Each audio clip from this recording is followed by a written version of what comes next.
Hello, dear students. Today I will start the second chapter of political science, that is federalism. This is the part of your syllabus of class 10.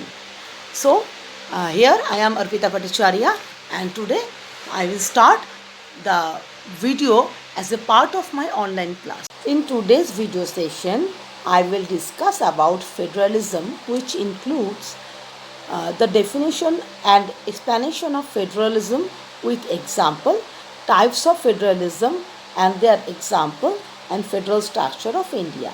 These are the basic topic, and I will release videos part by part to discuss on each and every topic. So today is the first part of the chapter where I will basically discuss about the basic idea about federalism. It is an introduction class. Now the question is, what is federalism? Government in a democratic system are basically two types. One is federal government and another one is unitary government. An unitary state is a state governed as a single entity in which the central government is ultimate supreme. The central government may create regional administrative unit or division but such units exercise only the power that the central government decided to delegate. There are large majority of the world states have a unitary system of government. For example, our neighboring country Sri Lanka and also the famous country like Great Britain. The federalism is the mixed or compound mode of government combining a general government with regional governments in a single political system.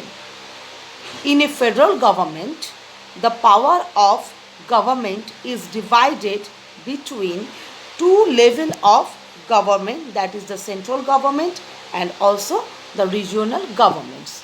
For example, the United States of America is the ideal model of federal government. Normally, in a federal structure, major subjects, those are very crucial for the nation, are actually came under the power of central government. Subject like defense, nuclear power, foreign policy, and many other crucial departments which involve national security, the finance, and many other important issues, those are classified, are actually came under the power of central government. But comparatively less important subject like taxation, health, education, and agriculture, the local level collection of tax and revenues, and these came under the regional government.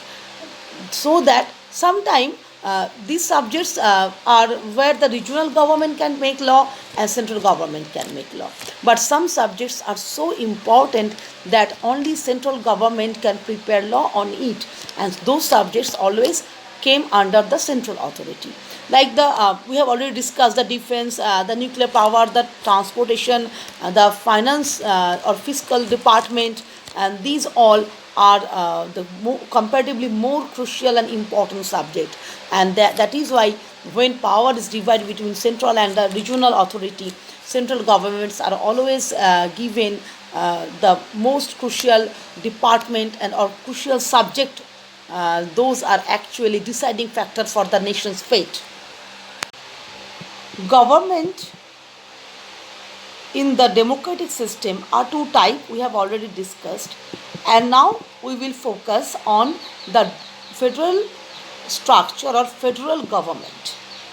In our last chapter, we saw there are two countries, Belgium and Sri Lanka, with their sharp contrast in terms of power sharing. In Belgium, initially all the administrative power were concentrated in the hand of central government. But to resolve ethnic issues and to promote power sharing, in 1993, major changes took place, and that was the regional government was given constitutional power which cannot be withdrawn by the central government, because before that central government usually allotted certain power to the regional government, and whenever central government decided to withdraw those power, they could have done so. That means regional government enjoys limited power which was actually given by central government, not constitutionally divided. But when power sharing was introduced in Belgium to resolve their ethnic conflict and to make system more flexible for minority and majority both, then regional governments were also given certain power through constitutional amendment, so that central government cannot interfere in the matter of state or regional government. Thus, power was shared with the help of constitutional amendment between central and state government. Thus, from 1993, Belgium became a federal government where the power sharing between central and state were actually made through constitutional amendment. But in contrast to Belgium, we can see that in Sri Lanka they followed the unitary system where there was no model of power sharing. Whatever powers were delegated to the state government were actually decided by central government, and those power could be anytime withdrawn by the central government's according to central government's decision. So this is the unitary system that Sri Lanka practiced, and the Belgium started practicing federalism or federal structure of power sharing, and thus Belgium resolved their ethnic conflict successfully, that we have already discussed in our last chapter. So we learned that the vertical power sharing model is actually the federal structure where power is divided between central and state government or regional government, and also any other mode of grassroots level government through the constitution, where in case of India we know that we are having the three tier of government: the central government, then the state government, and the regional self government, which is called either Panchayati Raj or we call it as the municipal government. So here the power also shared through constitution. Constitution prepared three lists, that is the central list or union list, and the state list and concurrent list. So we will discuss more in detail about the power sharing method of India in my next video. So today we will learn that there are two types of government. One is federal government and another one is that is unitary government. These two types of governments are definitely found in democracy.